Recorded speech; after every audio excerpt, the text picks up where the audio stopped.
Welcome to episode 1 of ADHD Chatter. I am genuinely very excited to introduce our very first guest. His name is Matt Gupwell.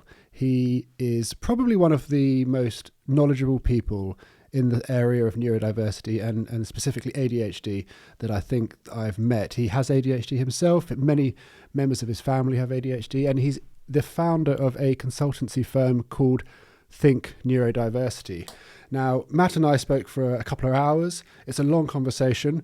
There'll be notes in the description. We chatted all about what is ADHD, how you can harness your ADHD, good days and bad days, how ADHD played a part in me creating UNILAD and LADBible, ADHD and addiction, ADHD in children.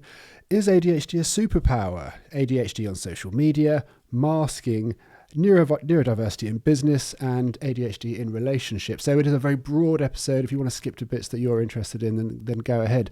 But Matt, absolute legend. Let's jump straight in. Hello, Matt. Hello, how are you? Yeah, I'm good, thanks. No, thanks so much for agreeing to come on. I know you must be extremely busy. Yeah, well, Neurodiversity Celebration Week, it comes to the end of it. So yeah, it's been a good week and a busy week. Sort of taking part in panels and training, but yeah, it's really good. It's a good time to be talking all things neurodivergent, really. Oh, definitely, yeah. I mean, I knew you'd be a great guest to bring on first because I started this podcast with almost like a selfish intention to learn as much about ADHD as I could by speaking to people who were far more knowledgeable on the topic than I am. And I thought, let's make the conversations public. I was aware of you. You're a founder of a consulting firm called Think Neurodiversity. You've been living with ADHD for some time, and I think ADHD is a big part of your life, and I think your family life as well. We can talk about that later if you absolutely is. Yeah, absolutely.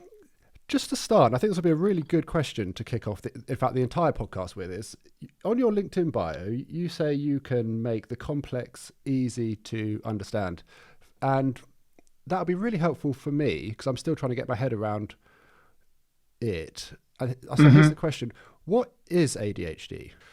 Okay, so I often answer this in two ways. You can go the medical definition, or you can go the definition of someone that's lived with it or is coming to terms with it, and somewhere in the middle they'll cross. So the medical definition, as I understand it, ADHD, attention deficit hyperactivity disorder, is a neurological disorder, and we can talk about that word later, that affects the way an individual processes information and also their ability to manage things like impulse control and their ability to manage their own physical or mental stimulation and hyperactivity. So from a medical model, which was all based on young boys way back when in terms of diagnosis, it was everybody's classic example of the young boy, 6-7 years old in school, bouncing around, not able to sit still, never being quiet, being quite disruptive. We obviously now know more than that it's not that, or not only that, should we say, and it affects adults, it affects as many girls as it does boys likely. They just take a lot longer to pick up and diagnose. From an individual point of view, ADHD is, for me, split between the things that present you challenges in life that perhaps you've always questioned. Why is this hard? Why do I struggle with? As well as ADHD is the thing that can mean you are able to do things with ease that sometimes you question why other people can't do. So when you reference that quote on my LinkedIn bio, what that actually comes from, believe it or not, is in a previous career. Before moving into consultancy, I worked in entertainment for 15 years. And from entertaining, one of the things I did was teach circus skills. And I taught juggling. And from around about July, it would have been, of 2009, through to, let's say, January of 2022, when I officially stopped any kind of fun entertainment, I think I taught somewhere, broadly speaking, around 80,000 people to juggle three balls on my own. About 10,000 of those were completely online during COVID. Now, I would very often teach hundreds of people at once or small groups. And the thing that people often said to me was, I've always wanted to be able to juggle. Someone's tried to teach me before. I can't do it. They couldn't do it. Now I'm juggling. I don't understand why.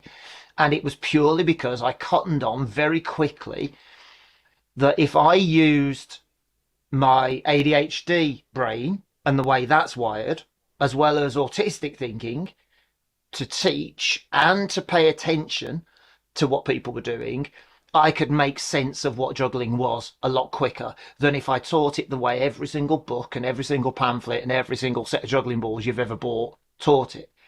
Once I realized that, I used different language in a different order, in a different way, and my success level went through the roof really fast. I've then applied that to everything. That's the way I teach everything. So it's this ability to understand what ADHD does for me. It gives me this ability to, for example, I was explaining this morning on another call. I used to teach groups on average of sort of between 30 and 60 people at once to juggle. And it used to really confuse people that I would normally stand sort of far away or on a raised platform so I could see everyone. And throughout the session, after I taught them the basics, I would constantly be going, you there with the red hair, you need to do this with your left hand. You there in the blue coat, you need to do that. By the way, you at the back, you're not doing that at the right time. You're throwing the balls in the air too quickly. And people would often say, how do you know all of it? How are you doing that? So because I'm watching you all constantly. I'm watching you all at the same time. I'm scanning the room constantly, and I'm able to pick up the detail and then help you because it's the detail. I never met anyone else that did it like that. They would teach and mostly let people to get on with it. And if they succeeded, they succeeded. If they didn't, oh, well, juggling's hard. I didn't believe that. And that's the way I teach when I teach things like ADHD, autism, teach people about neurodivergent conditions. Whether it's online or in person, I'm constantly reading the room, I'm constantly reading people, and I'm using that same ability to understand where people have got gaps in their knowledge, to understand where there's maybe hesitancy or confusion or embarrassment. And then I'm using those same teaching skills to break that down and to help educate people. So it's something that I'm aware I wouldn't be able to do if it weren't for ADHD. It's as simple as that for me. So ADHD is complex, it's exhausting, it's fascinating, it's much more common than we think. It affects many more people than we currently recognize. And it takes a long time for people to understand, like you've said about yourself, it takes a long time for people to understand how it has impacted on them and what that's meant in different situations, what that may have made difficult or what that may have made easier. From a medical model, it's still deficit based, but it shouldn't be. It shouldn't just be about can't do this, won't be able to do this, will struggle with that. It should be about it's a different way of wiring. Your brain is wired differently, but you may find that you're good at different things. So that's what it is to me. But it's also one of the, despite all of the hard times I've had, it's generally one of the greatest things I could ever say is part of my character. I wouldn't be who I am if it weren't for ADHD. No, absolutely. I think we're all unique, and it is a part of us. It doesn't have to be us. And hearing you explain it in that way is so relatable. There's been so many times in my life where I can think back and something's happened, and I've been a great problem solver. Or I've looked at something differently to everyone else in my class or everyone else in my group of friends, and to the point where they've actually commented saying, "How the hell did you work that out, Alex? Yeah. Like, that was really quick." The issue I have is like the lack of consistency with that ability to spot problems. If I had that, if I could unlock that at will, then I would probably be the Prime Minister by now. Yeah, I understand. I think like there's, and and it really depends on what happens in the lead up to it, and where I am in my head on that day. If I have Yes. a good morning and I go for a run, or something good happens and I get some affirmation and I get some positive feedback about something, and I'm in a good place, then I'm amazing, and I Hmm. can do, I think, really Yeah. super amazing things. But if my day goes slightly differently, if I get if things don't go in a way that gives me that, I suppose, I don't know, is it like dopamine, right? Of and it Yeah. sets me up to unlock that sort of ability, which has led me to do some amazing things in my life. Then it's not there. So it's the lack of consistency, I find, that is the setback. But when it is turned on, then that's where sort of some great things can happen. Yeah, I completely agree with that, but I actually also think that goes back to what you say about it's the learning process. You've had those abilities and those difficult periods all your life, way before you knew ADHD was a part of you or was a thing that may be relevant to you. So you knew that when you were going through education, whether it's school, college, or time at university, whatever it was. But when you look back at it with the ADHD filter in place, now you're clearer about, you know when it's good, you know when it's not so good, and you know what helps you to be good. So you can start to more effectively and more consistently unlock it. When you don't know, or when you're still very early on in your learning, there's so much information about ADHD that's out there. There's so many people talking about it, which on one hand is fantastic, but on the other hand can be really confusing. Who do you look at as the source? Who do you trust?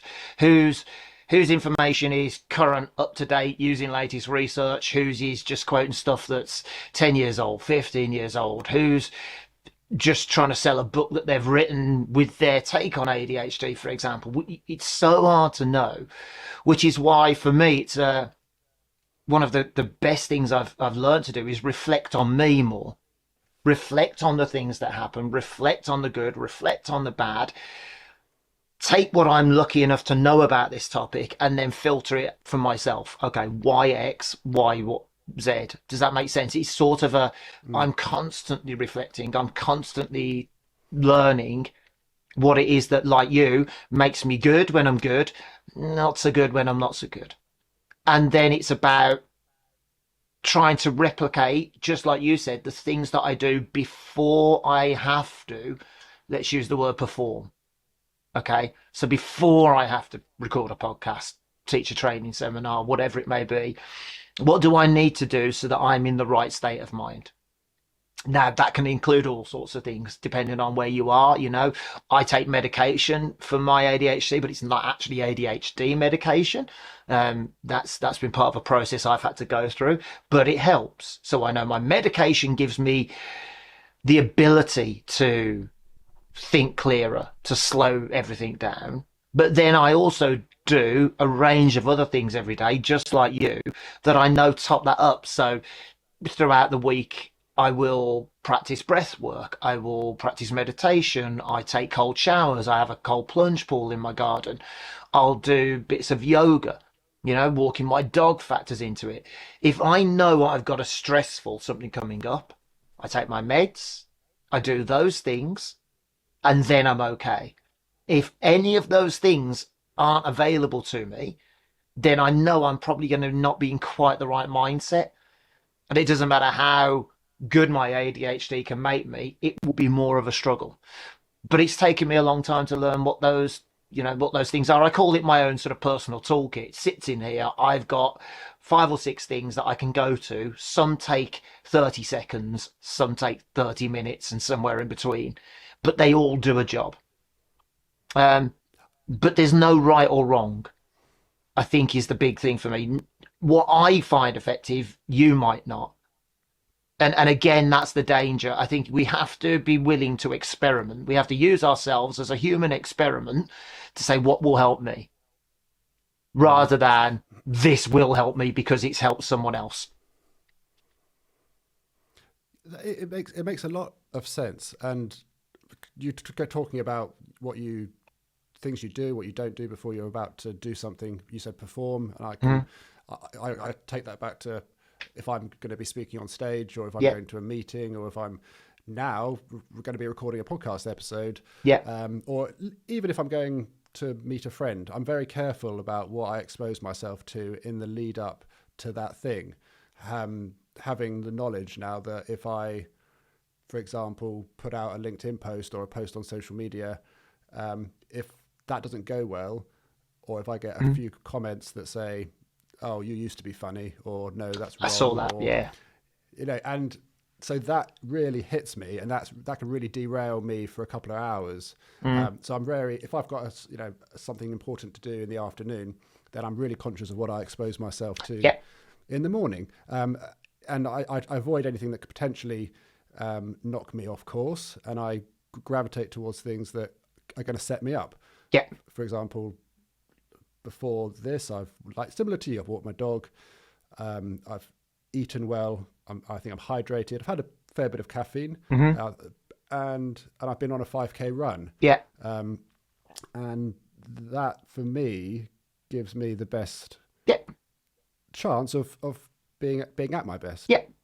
Yeah, absolutely. Because you know what makes you feel. If I use the phrase level, if you think of your brain as an equilibrium between functioning well and not functioning at all, we're all trying to find the equilibrium. We're all trying to find that happy point.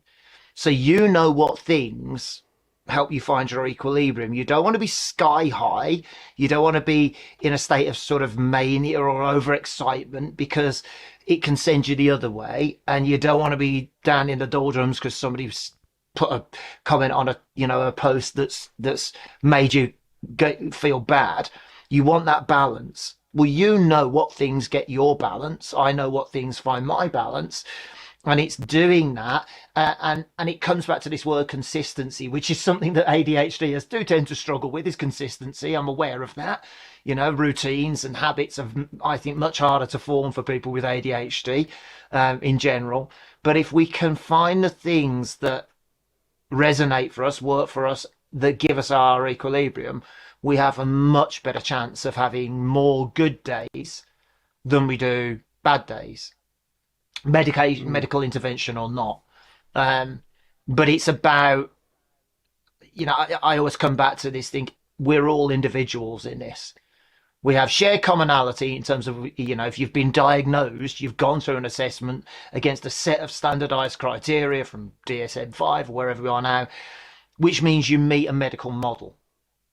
But you're still you in your environment, in your world, and what you need is going to differ to the next person, to the next person. It will differ if you're a woman. It will differ depending on your race and on your gender, on your sexuality, on financial status. So all of this sort of intersectionality that we have to consider as well is really important. So you've just got to go, okay, what works for me? And if it works and you can prove it works time and again, bank that and find something else as well. But once you've got it, it does make things that bit easier. At least for me, it has. Definitely. And I guess that comes from self-awareness grows as you go through experiences. So young people with ADHD probably aren't aware of what's good to set them up and what's bad to avoid. So it's something that if you go on that theory, then the older you get with it, the better you're going to get at self-managing and avoiding the negatives and going towards the positives to sort of get you in that sweet spot of where you work best. Yeah, absolutely. But it's also, you talk about children. So, I've got two teenagers. They're 17 and 18. Now, they both like video games. They both play different things. One of them is a sim racer, and he would love to be a professional driver, whether it's online or in person, and he's probably good enough, but that's a money thing. The other one is what I call a more traditional gamer. Now, what they are still learning, and my wife and I are still trying to help them learn, is balance. Is that happy medium between when to turn the games off and read a book, do something else, versus staying on them all hours of the day and the night and then struggling to get up for college in the morning. because the filter that they have isn't fully developed yet. Their ability to, they're getting this dopamine rush and these endorphin rushes from playing the games, and they haven't yet fully developed their ability to step away from those feelings and say, well, that's enough for now. I'll come back to this tomorrow. As adults, as parents, we've had to learn that. I've got ADHD, wife's got ADHD, but we have to manage those highs and those lows. And, there are things I want to do all the time that I know I can't do. But we, therefore, are their model of learning, or at least we try to be, and always have tried to. So it's again, it's that balance thing. It's whether your children are very young and or whether your children are very young and you suspect, and the same as whether you're an adult and or whether you suspect. There's no reason for you not to start experimenting with things that may help. You don't need a piece of paper. If you really firmly believe that ADHD fits what's going on for you or a family member or whomever, there's no reason that you have to wait to start trying to do things that might help you. But very often people think, well, unless I know for sure, how do I know these things will work? How do we know anything unless we try, right? But I hear that all the time. So it's this thing of, if you feel you're struggling more than you're succeeding, shall we say, start trying to find things that may help.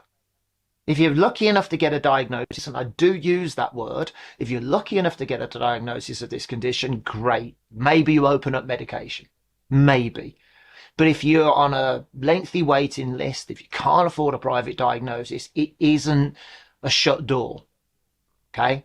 Yes, it might be more challenging, but it isn't a closed door on you. It just means a different approach might be required. But you can start now. You mentioned, just going back, I want to get onto diagnosis in a second. Yeah. I think, and I agree with you. I think diagnosis is a privilege, especially at the moment. If you've got money, you can get diagnosed at the moment, pretty much what it is.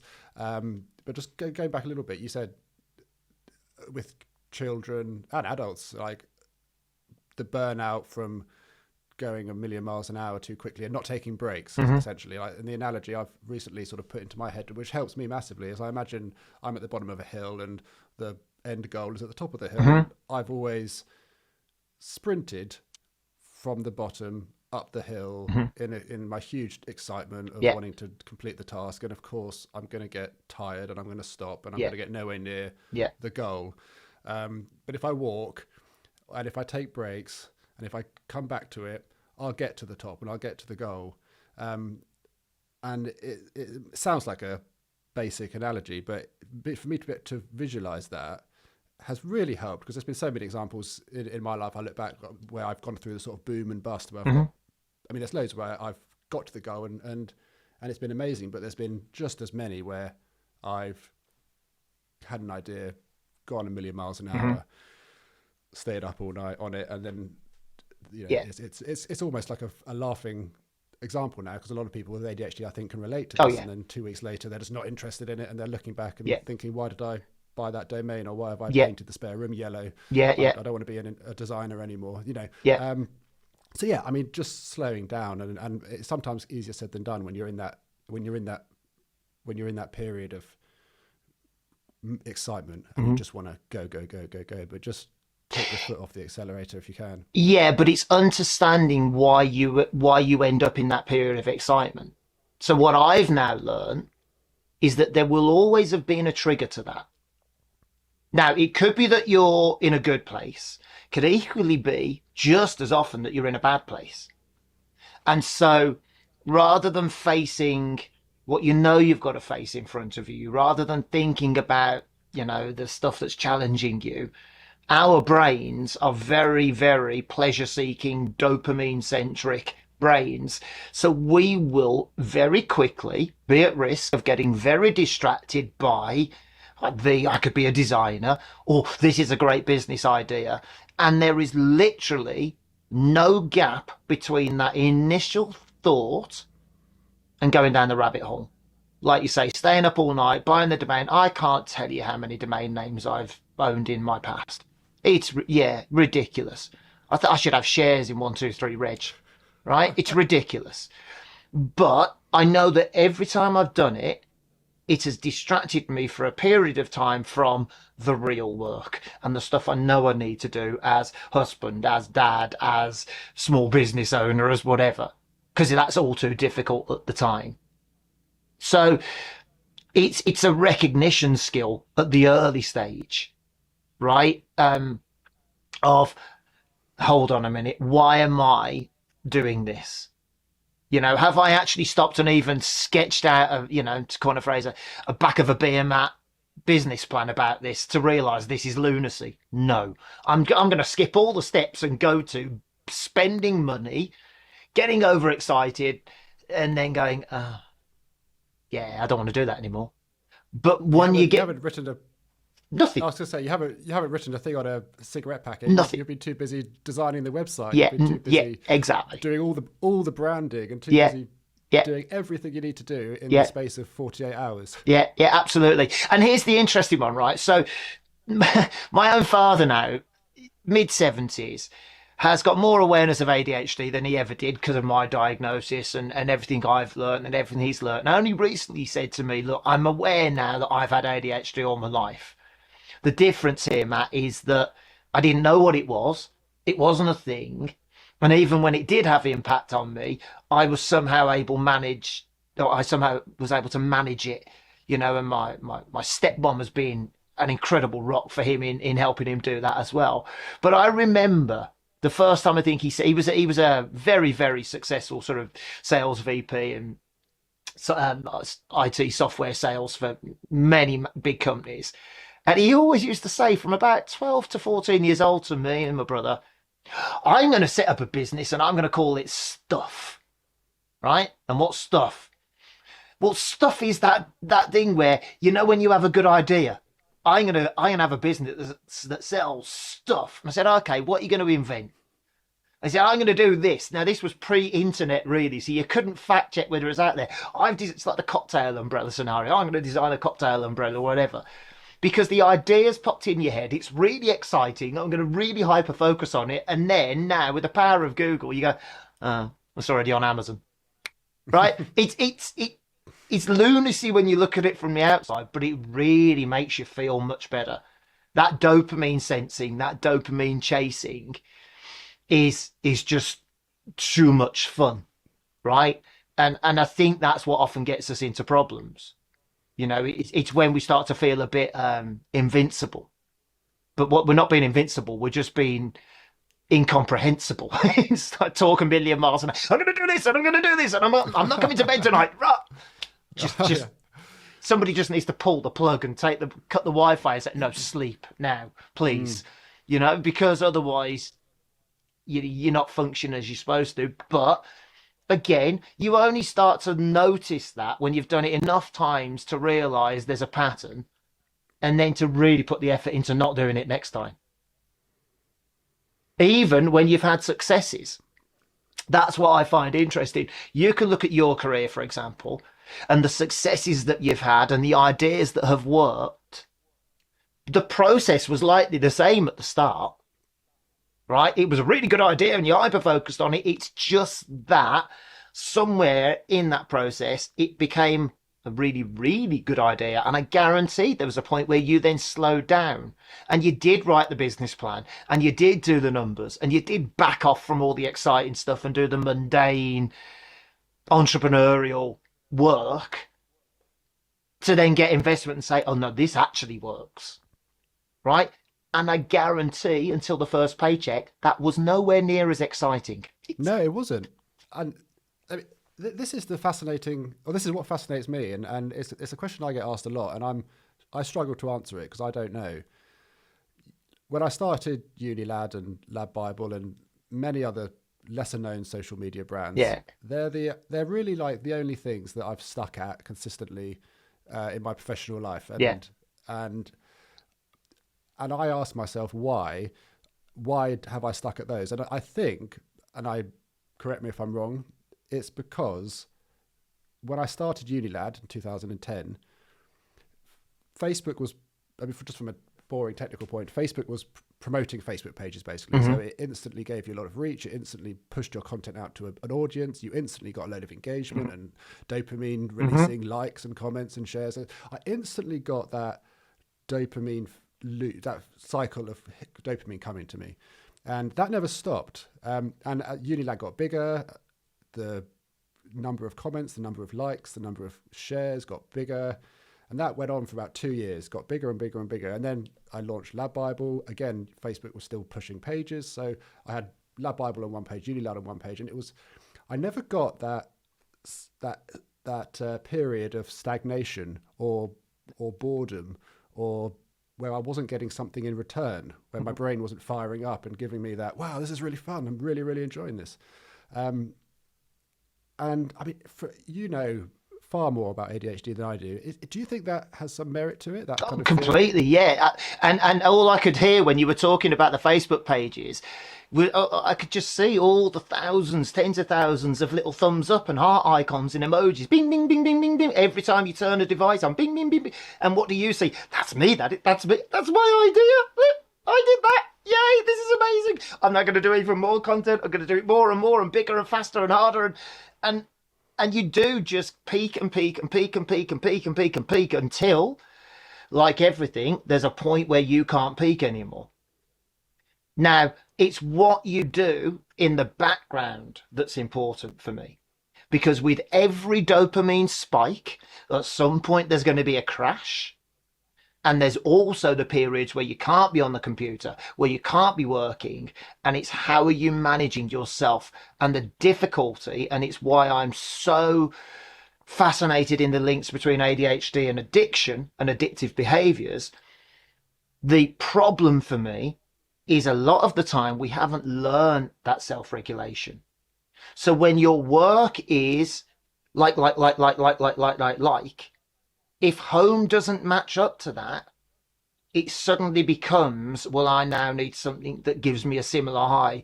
And that's why we see a lot of people that turn to alcohol or drug misuse or, porn addiction or whatever it may be, because what they suddenly in their private life need is another high. They know it's not the same one, but they need something else because they are so used to that dopamine spike in their brain that they literally can't function without it.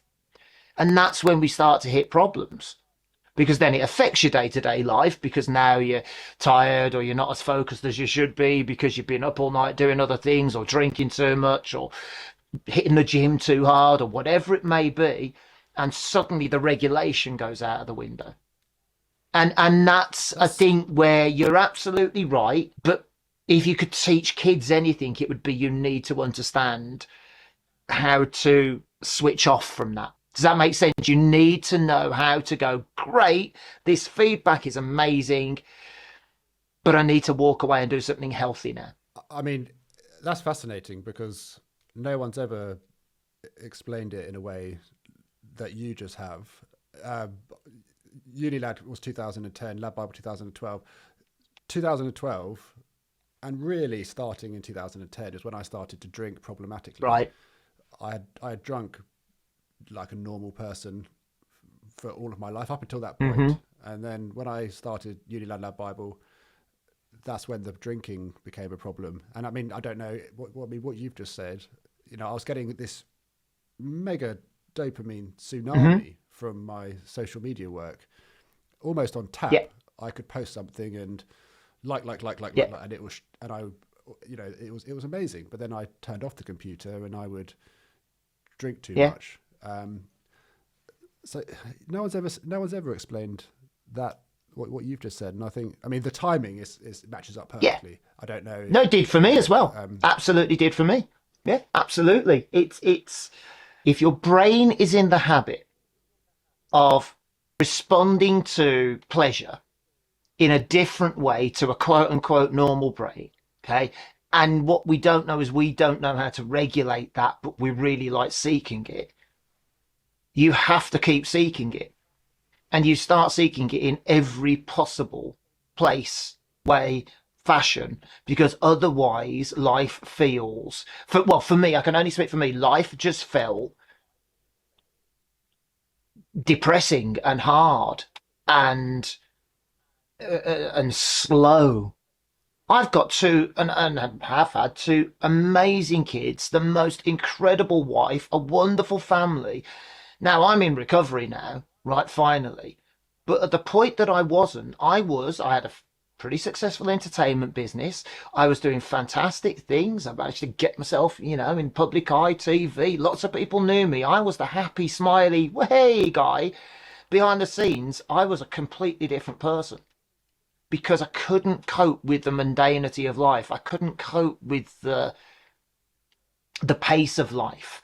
And I ended up trying to, I mean, literally, they talk about Dr. Jekyll and Mr. Hyde in addiction, right? I was that character. My persona in the public eye was one thing. My persona behind the scenes was so far removed from it because I didn't like that person. I didn't know who I was anymore. I was putting on a character for work, coming home going, I don't know who I am. I don't like this feeling of not knowing who I am. I'll create another character in a completely different environment because that gives me a different kind of a dopamine rush. And I didn't know how to regulate myself and I didn't know how to stop until, it all came crashing down. And I now understand that that's why, I'm diagnosed with severely disabling combined subtype ADHD. Those two words, when I got my diagnosis, should have been clue enough that there was something really wrong, severely disabling. I knew what that meant, and yet it took me another nearly 3 years for everything to come crashing down, right? And and so I'm now very, very sort of passionate about trying to understand this link. I'm not saying it's the same for everyone. That would be entirely remiss. I'm not a doctor. I'm not a clinician. There is there are any number of sources of people who are clinically qualified to talk about this. But from my experience and what I've seen of other people as well, this just makes sense. And now I'm sort of trying very hard to put the join the dots to say this could all be avoided. This could be avoided early if we give kids coping mechanisms. You hear a lot of people talk about, social media bad, social media is bad, gaming's bad. These kids aren't living in a real world. No, it's only bad if we don't teach them how to not maintain a healthy balance. It's only bad. But how do you do that? Does that start, or both? Does that start at home or at school? Both. Do we need to educate Yes. teachers? Oh, 100%. Yeah, 100%. I have a lot of friends who are teachers at every level, at every pay grade, and I have nothing but the utmost respect for teachers and teaching assistants and everyone in between. Mommy helpers, nanny helpers, right? Anyone that works in any establishment, I take my hat off to.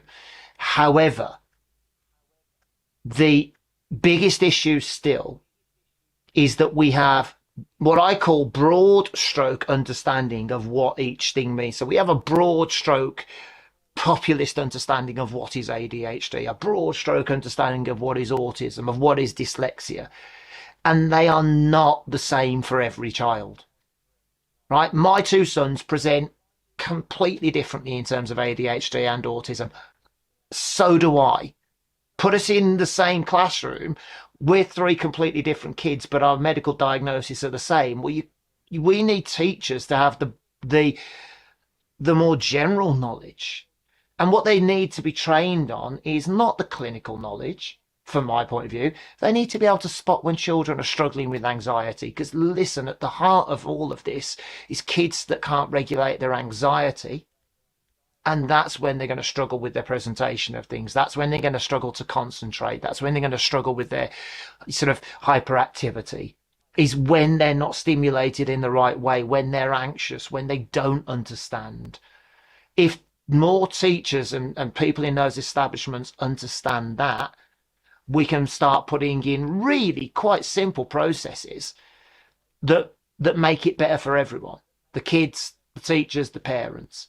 But we're not there yet. Only yesterday I heard an example of, I think, a 6-year-old kid diagnosis of ADHD, has been on medication, has needed his medication to change, so he's on a drug holiday, which is fairly standard practice, sort of month's holiday, but his behaviour has gone out the window because his drugs really help him. He's been excluded from school 3 times in this 4-week period. That's heartbreaking. Now, for my money, if the parents have been told, little one needs a drugs holiday, it should be a conversation with that school to say, look, do you know what? He's not coming into school for a month. Send the work home. Let's keep him in his safe environment. Let's do some homeschooling, whether it's with mom, dad, if it's possible, because trying to have him in the classroom environment for this month is just a recipe for disaster. And all it will do is break him because he thinks he's the problem, and he's not. He's not the problem. But all of that sounds very easy. All of that sound right. I'm making that sound like, oh, it's easy to. It's not. You can't change the education system overnight. You can't have these processes in schools overnight. I am aware of that. But at the basic level, that I think is what's needed. Because I saw it with my own children. I had experienced it with me. And I'm hearing about it every day as well. There'll be a lot of parents listening and perhaps some teachers listening as well. Is there any advice you could give them on early things to watch out for that a kid might present or display that perhaps could be anxiety or just a broader display of ADHD? So I think the biggest one, and I can think back to my own children and I can think back to me, the biggest one, and the word you hear a lot, is fidgeting, right? You've got fidgeting, and when we're talking young girls, particularly young girls, you also then get lots of girls who are often called sort of daydreamers or away with the fairies. Not particularly disruptive, not particularly hyperactive, but just not quite there, right? Kids are going to be like that from the minute they walk into a nursery through to the time they leave higher education, right? If they're not aware of it, they're going to display those things. And if teachers are aware that the kid that's fidgety, the kid that struggles to not answer every question or butts in or doesn't have maybe even particularly great spatial awareness, right? Or the little girl that sits there and maybe just smiles to herself, giggles or scribbles or doodles and doesn't seem to be paying attention, they are not being naughty. It's not a willful thing. At that point, it's okay, let's have a look at how often this happens. Let's have a look when this happens. And then let's do some reflection on it as adults. Okay, what were they being asked to do at the time? What was everyone else doing at the time? And did they seem to be able to cope with those instructions? If the answer is predominantly no, yes, you may have cause to say, I wonder why this happens so frequently. If it's once in a blue moon, okay, it could be behaviour. The best thing I can reference is when my oldest son was, I think, I seem to remember 5 or 6 years old, infant school for sure, been diagnosed with autism a couple of years at that point. And we had a conversation with an autism specialist from our local authority and the special needs teacher, the Senko of the school, who's still a friend now. And our son was presenting some, should we say, interesting behaviours in the classroom. What were classed as a bit challenging. You know, he couldn't sit still. He was hiding under tables at various things. And this specialist said to us, look, I'm going to say something now and it might horrify you and it might terrify you for your child's future, but it's important. You now have to get really good as mom and dad and teachers at understanding the difference between normal 5-year-old behaviour and autistic behaviours.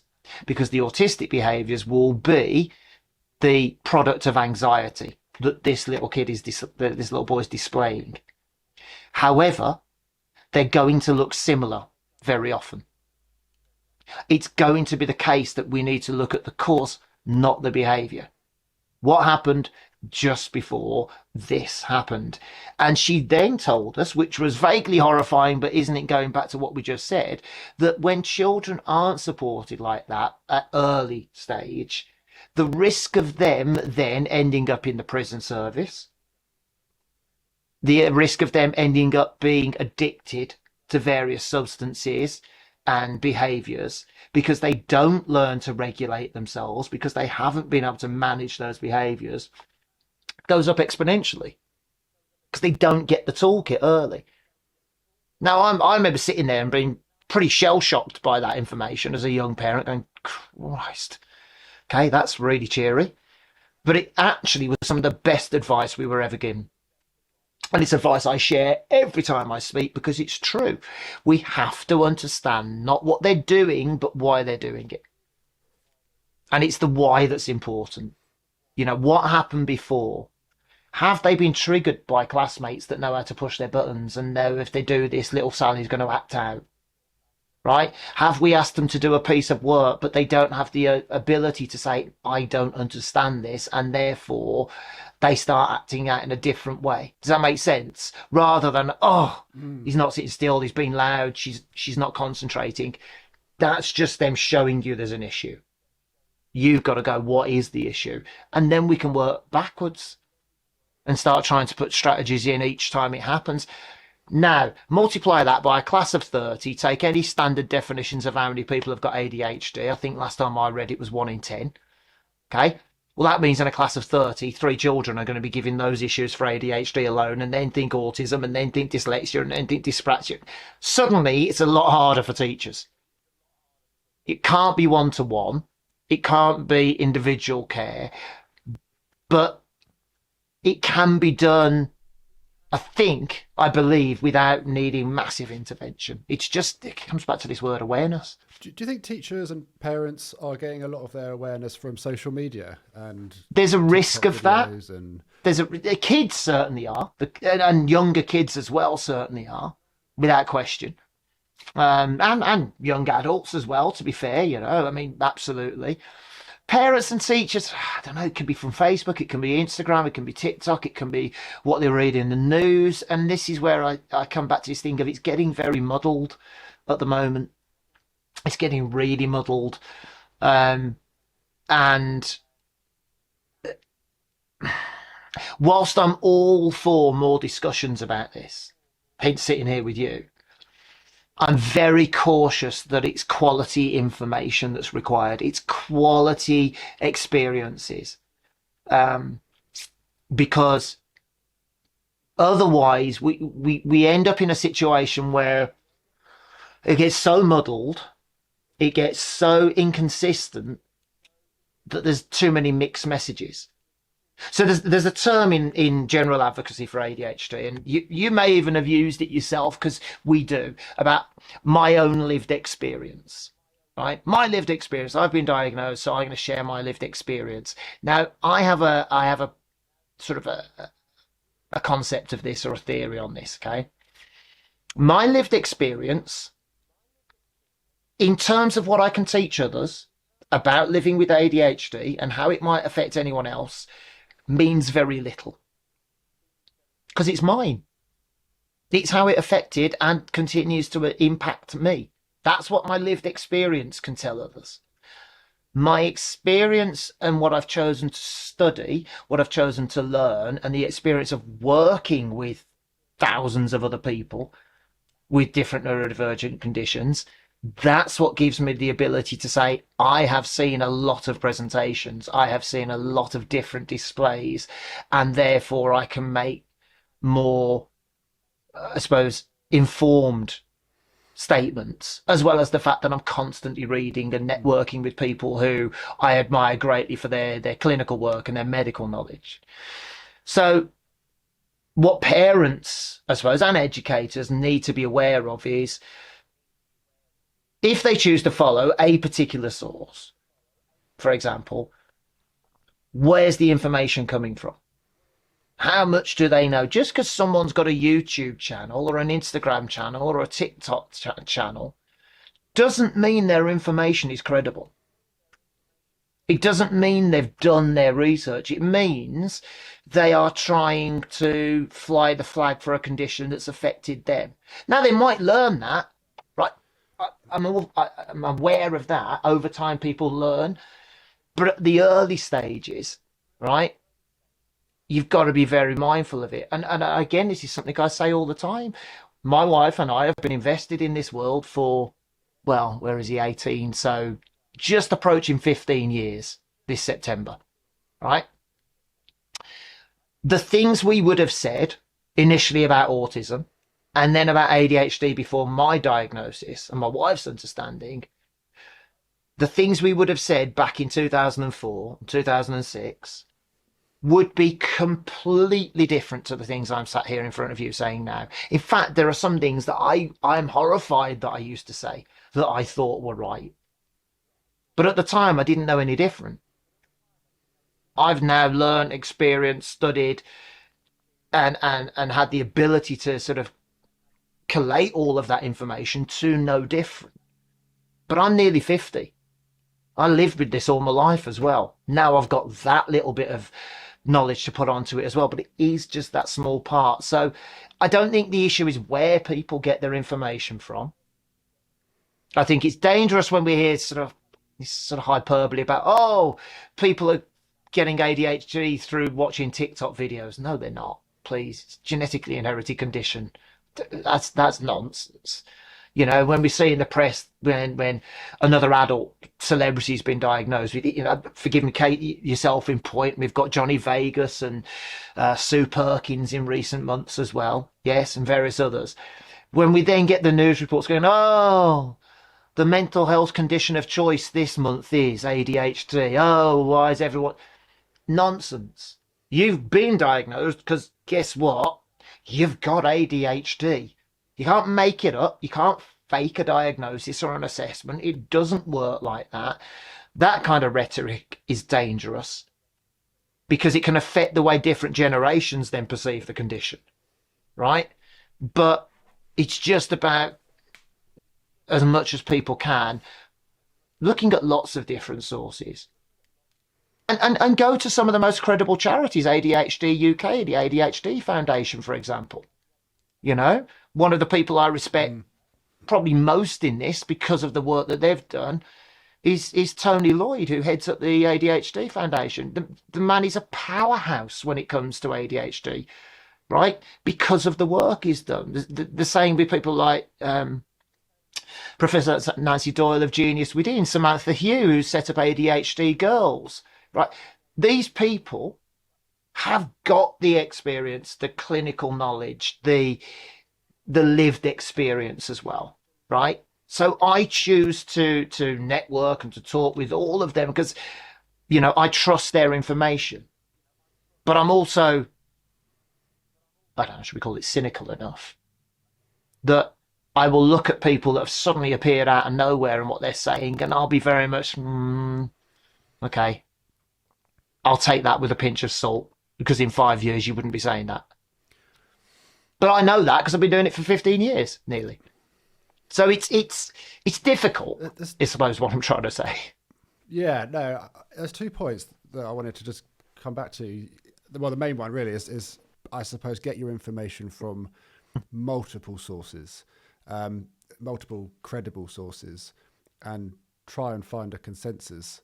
I think the issue is, a lot of people fall for at the moment is the kind of someone's famous, so therefore they must know what they're talking about syndrome. Mm-hmm. You see it all the time. Someone might have 500,000 followers on TikTok or 300,000 followers on LinkedIn, and they'll be positioning themselves as an expert on neurodiversity.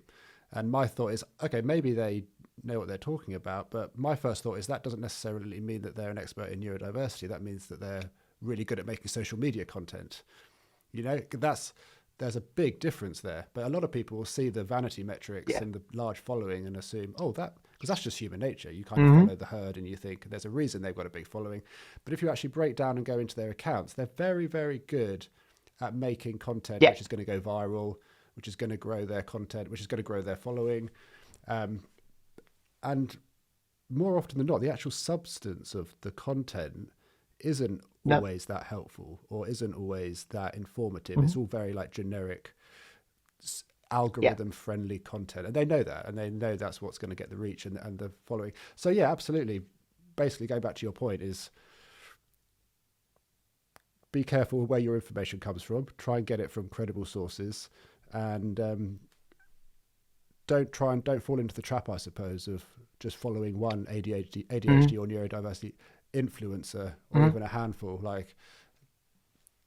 And going back to the second point about, you said you said stuff in the past that you wouldn't Hmm. say now. I said something on LinkedIn a couple of months ago, Hmm. shortly after my diagnosis. I jumped on a bit of a bandwagon and I called Yeah. ADHD a superpower because I don't know why I did. I was in a Yes. very energetic Yes. phase after my diagnosis, and I was Yeah. making all sorts of content. I said my Hmm. ADHD is a superpower, and that's why I've done Hmm. UNILAD and LADBible, and trying to be Yeah. overly positive. And all of the comments were basically saying, Hmm. "Lovely post, well done, positivity Hmm. for the win." But then it was you who commented saying that it was irresponsible to Hides his face call it a in. superpower. And No, no. no, and at the time I saw it, and because it was so in contrast to the other Hmm. the comments. And to be fair, most of the other comments were probably written by people who were just trying to Hmm. be positive and not Hmm. be negative, and just Yeah. be friendly in the comment section. And that comment really made me research and Yeah. think about the use of that word. And I No. would never use that word again because of the seed that you planted in that comment section that day. And the reason I would never use it again is because I think ADHD has given me huge strengths at various points in my life. And Yeah. it's also given me huge challenges. It comes hand in hand with a lot of things that I don't want to wear a cape Yeah. for. So, you know, so there'll be people who, on any particular day, aren't Yeah. experiencing those positives. They might just be experiencing the negatives. And I don't think it's helpful when you see someone saying ADHD is a superpower, because then they'll read that and go, "Oh, I don't No. relate to that at all. I must have a Yeah. bad form of And listen, ADHD." I'm very grateful that that's how you took that, because I have a habit, impulsive ADHD, and at the time I wasn't on my new meds, but I do have a habit of seeing those things, and because of my own very personal experience, that's a narrative that I am sort of on a mission to dispel. And you've explained it perfectly. The issue with it is, um, nobody is a superhero all the time, right? Nobody has the good bits all day, every day. And all I was trying to do at that point, bless my wife, rolled her eyes and went, "Oh, not again." I mean, my kids, it's a running joke. "Who are you arguing with on LinkedIn today, Dad?" I'm not arguing. I'm just making a point. No, and then I kind of look back and I go, "Oh, well, I can see how it's a bit," but they agree with me as well. I mean, it's a funny thing. It's a dinner table conversation. So, "Oh, another superhero post," and I show them, and they kind of go, "Really?" They tell their friends at college, "Look, please don't say this stuff. Stay away from it." But it comes from a place of wanting the information to be useful for everyone, right? Now, you're right. You can look back on that, having seen that, and go, "No, I get this." The bits of ADHD that enabled you to positively hyperfocus and to positively drive LADBible, drive UNILAD, and all the other brands, great. And ADHD certainly played its part in that. But as we said earlier on, it also played its part in the fact that you then drank too much. Well, if you take both sides of that equation, how's that a superpower? I don't think I had a superpower when I was in the hospital bed with Right? tubes coming out of me, when the doctor was saying if I had drunk a little bit more, I probably would have gone alcohol poisoning, and Exactly. it And would have this been a is good the outcome. point, isn't it? It's only when you look at the big picture, the rounded picture, that you think, "Oh, no, wait a minute. It wasn't all great. It hasn't all been easy. It hasn't all been positive." I have, in my own world, in my own sphere of what I've done, I have achieved things and done things I could never have imagined.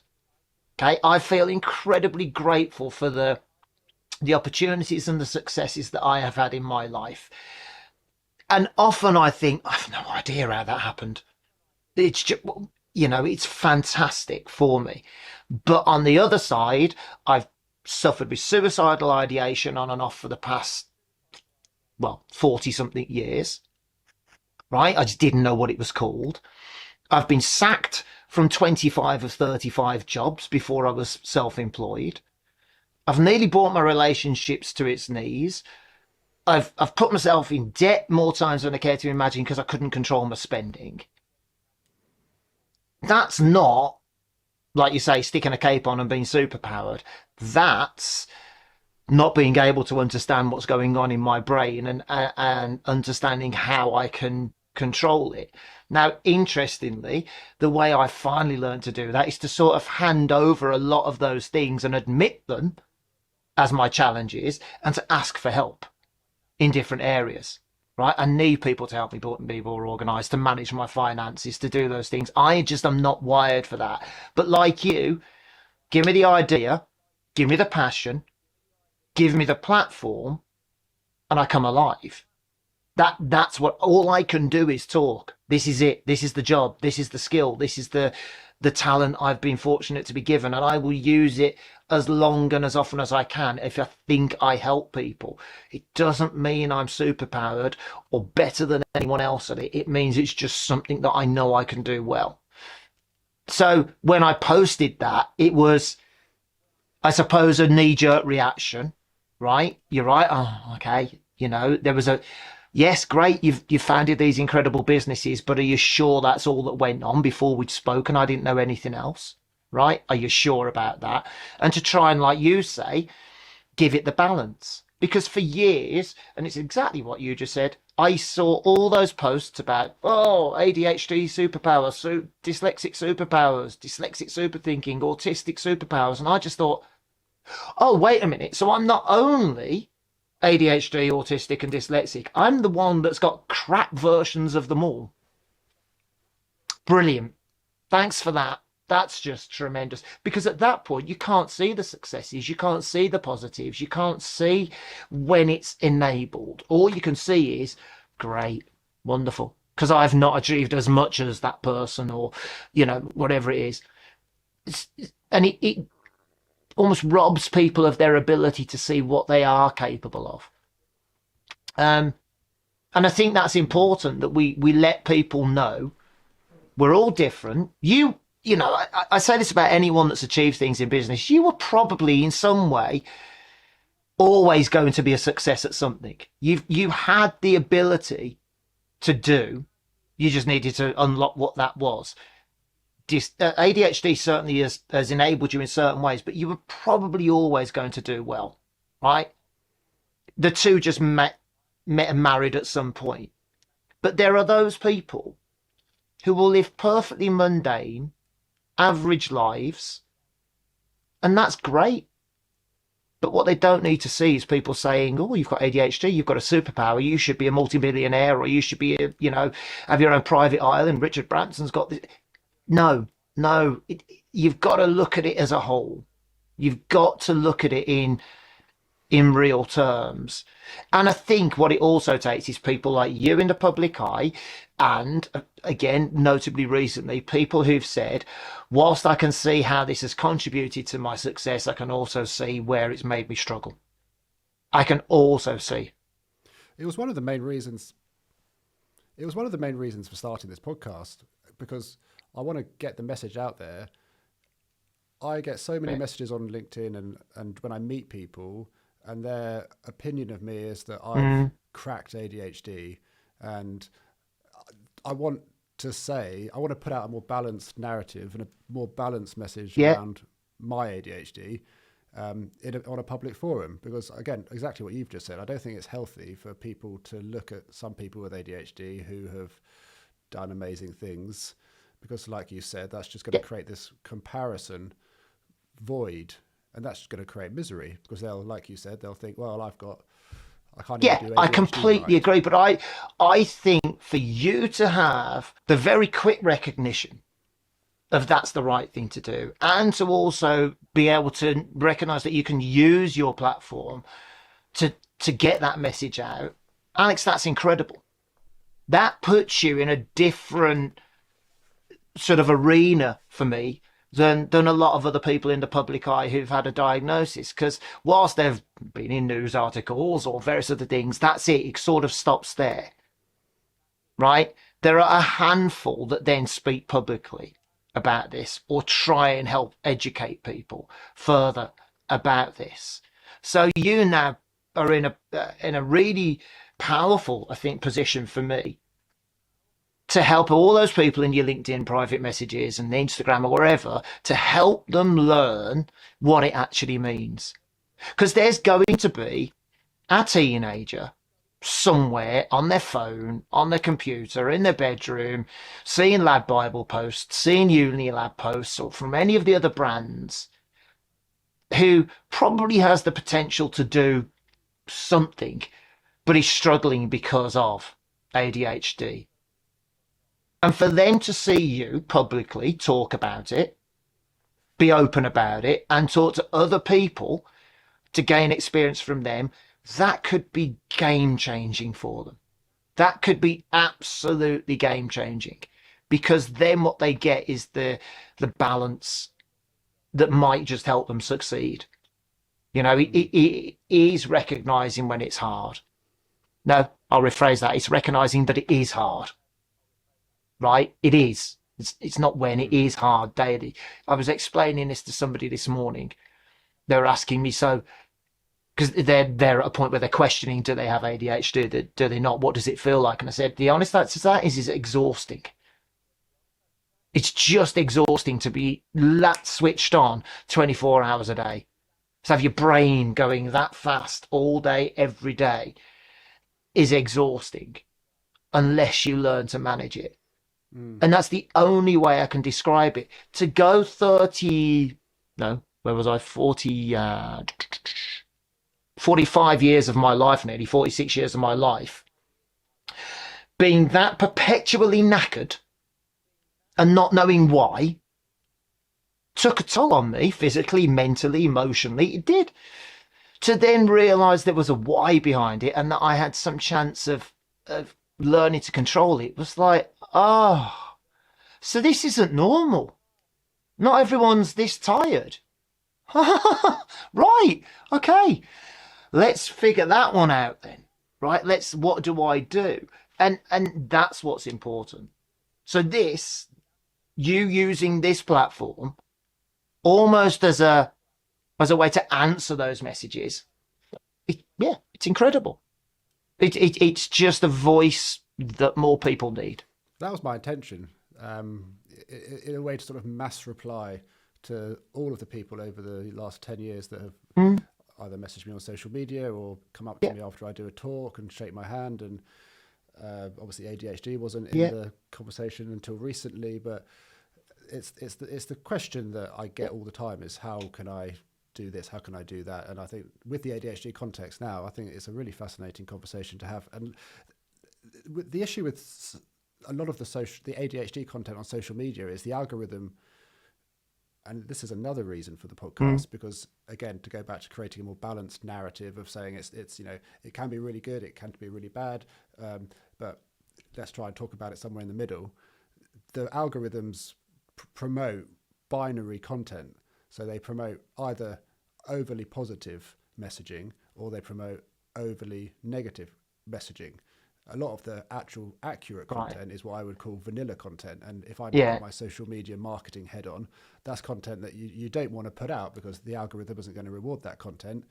It's not going to arouse emotion in people, which is your number one goal as a social media marketer, is to get people fired up in some way, either make them really angry or really happy or really sad or really laughing a lot.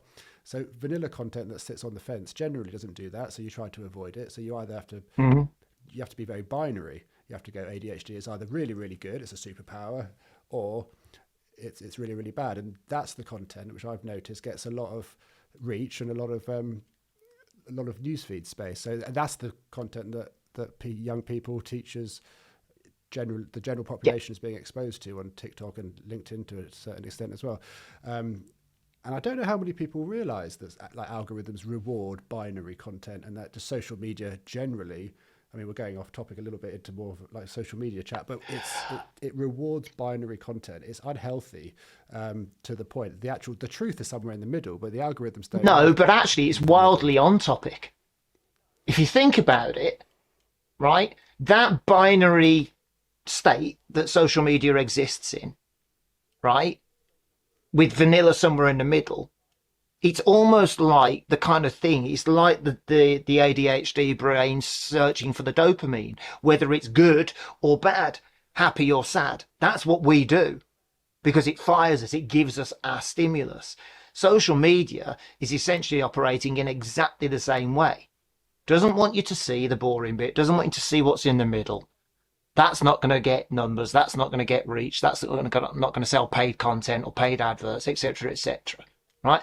You know, it's the YouTube video thumbnail sort of thing, isn't it? Where the thumbnail has absolutely no relation to the video that you're suddenly watching. You think, I don't understand, until you realise that it's the thumbnail that does the attention grabbing, and then they've got you, right? Fine. But you know that.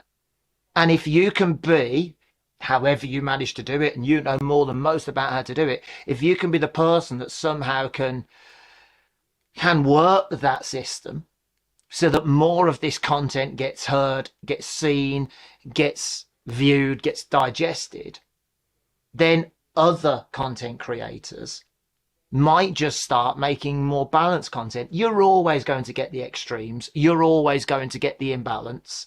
I think that's just part of the social media animal, if I'm honest, and always will be. But if there's more of the balance, it sort of eventually starts seeping through. It becomes a bit more sort of a constant undercurrent of noise, right? And that's what we need. You know, I firmly believe that's what we need, because it's that ADHD as a condition, regardless of when you were diagnosed, regardless of age, sex, gender, race, religion, ADHD is going to impact the people that live with it and their families and their friends and their colleagues and everyone else they ever have a social interaction with. It's going to have an impact on them. It is not a destructive thing. It is not there to ruin lives, and nor does it have to. But what we need is the balance and the voice that gives people with ADHD an opportunity to say, look, this is what it is. This is how it feels. Let me show you this video where someone explains this, because I've never been able to put it like that they can share with whoever that helps them then understand it. Right? If that starts to exist more, what you're doing is really valuable and means you're winning, and you're fighting the good fight, as the phrase often goes. Right? If we just pander to binary content, nothing changes. Nothing changes, because all that you get is the good information is, oh, well, that's just medical, that's boring, that's just clinical. It's not. It doesn't have to be that way, but you've got to present it in a way that people want to watch it, I suppose. Well, part of the marketing strategy for this podcast is to take make sound bites from this conversation, which almost contradict the binary content. So, prime example is saying ADHD, not quote unquote, but ADHD isn't a superpower. Yeah, you know, that's quite a statement that goes against a big narrative on social media. So that soundbite should feed people into the full conversation. That's so chop this up into algorithm friendly smaller bits, and then hopefully feed people in. And then funny enough, that's exactly why when I was recently sort of taken on by several speaker bureaus to just deliver keynotes about it, and you have to, what are you going to talk about? And one of my topics, I think the headline is still talk of masks and superheroes belong in comic books and movies, not in discussions about neurodivergent conditions. And it was deliberate. That's a deliberate, like you say, it was a deliberate, because I know someone's going to see that and go, sorry, what? Run that by me again. But it's because I want them to be questioning, why is he saying that when everyone else says? So I think I know what might be coming next. Braces himself for a social media onslaught. This is where I get DMs for months. Well, I mean, it is the topic of masking. Again, because I'm so new to it, I've almost like a parrot just repeating what I've heard, and I say, oh, I've been masking my ADHD occasionally in public, and then I saw you were the first person I think that I've seen go opposite to that narrative and say essentially, in fact, so much I think it's even in your they maybe take it off, funnily enough, because it's not a real name. Oh, right. Okay. Right. And Okay. it's a difficult one. I don't know. I think there's many There versions are. of So me. let me Sorry, ask you a you go. question. Let me You start go by ahead. You go asking you a ahead. question, and feel free to reflect on this. Let's say from the point you gain success, right? Let's start with that time frame. So from 2010, 2012, when LADBible, UNILAD became things, okay, and you started to do those talks, and you started to get more requests for your time. Would you say that when you went out to do those things, you were deliberately putting on a mask? You were presenting a deliberately different version of yourself to either make it easier for yourself because it reduced anxiety, or because you felt that's what you needed to do? Or did you go out and just be Alex? Yeah, I was the last one. I've never ever had to force a version of me, Right. but there are many versions of me. And I saw your thing on LinkedIn yesterday about the masking isn't. I'm not going to quote you, but you said basically you don't. Mm-hmm. We don't wear masks. Essentially, it's correct me if Mm-hmm. I'm wrong on the context of what you're saying, and that made me think: have I ever masked? And what does masking mean? And I thought Yeah. masking implies that there's like a conscious effort to alter your character in order to fit in. And I've never consciously altered my character. I've never forced to speak a certain way, or I've never forced myself to be less rigid, or I've never forced myself to be less Yeah. loud to fit into that situation. But there are many versions of me. If I meet someone for the first time, it's very, very different to if you've known me for Yeah, 5 years or you've absolutely known me right, for a and year. that makes a lot of If I, sense. So this is where I come from. What I'm going to actually use, because it's probably more effective for people that maybe understand it, I'm going to try and use this using autism as an example if I can, but it does come into ADHD as well because we all are impacted different. So if you take two people with autism, and if anyone who's listening or watching this saw the recent Chris Packham documentary, okay, there are some brilliant examples of this in that. So if you take two people with autism, one of whom is, let's say, non-verbal, non-speaking, severely impacted, doesn't communicate in the same way that other people can, maybe has the type to communicate. And then another person who has a job, has gone through education, has a relationship, has a home, okay, and who on first sight just looks like every other person, okay. I guarantee you, if you take both of those people separately and ask them, do you feel you have to mask in public? It's only the person that doesn't look like they're very autistic, or that looks like they've got autism, that will say yes. Because the person that is non-verbal feels no need to mask. They're just who they are. This is me, this is my autism, this is my struggles, this is my challenges, but I am me, I can only be me, and I want you to accept me for me. Okay? The other person learns this word, masking, when they learn about their condition, whenever that is. They hear it used and overused. And I think we skew the context of it. So the context becomes, it's like the superhero thing, right? It's taken to be, I'm putting this mask on to hide my true identity from people, to hide my difficulties from people. I'm not letting you in, right? Well, you're not really. Okay, no, that's not quite what happens. What actually happens is learnt behaviours kick in. So you might find social situations very difficult. You might find social interactions just utterly confusing and baffling, and you don't know how to respond in certain situations. So what we do from a young age is copy. It's how we learn to speak. It's how we learn to communicate. We copy other adults and other children. Well, in that situation, they do that, so that's what I'll do. Does that make sense? So rather than masking, we are copying, and we copy the behaviors and the social constructs that we think are expected norms. Okay. And then we replicate those when that situation arises again. So next time we're in the same situation, internal Rolodex goes, I know that other people do this at that point, and that's what you do. And then it becomes rote and it becomes normal.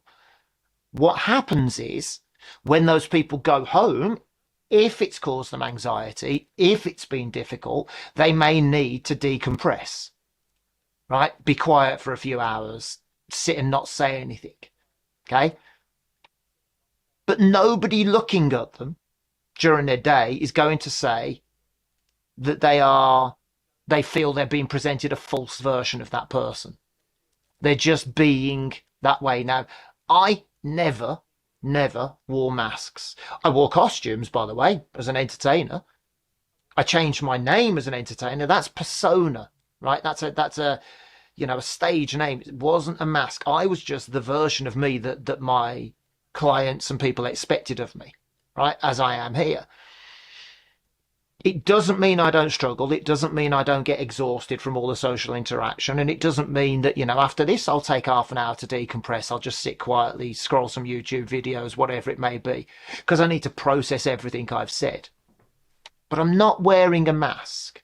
And the reason I think the masking thing is unhelpful, therefore, is because it tends to be those people who are perceived to be more capable that say they're masking. They are then the ones that go to work and say, oh, I'm struggling. I'm finding this difficult. I find work difficult. This is difficult for me. And you're not helping me, Mr. or Mrs. Employer.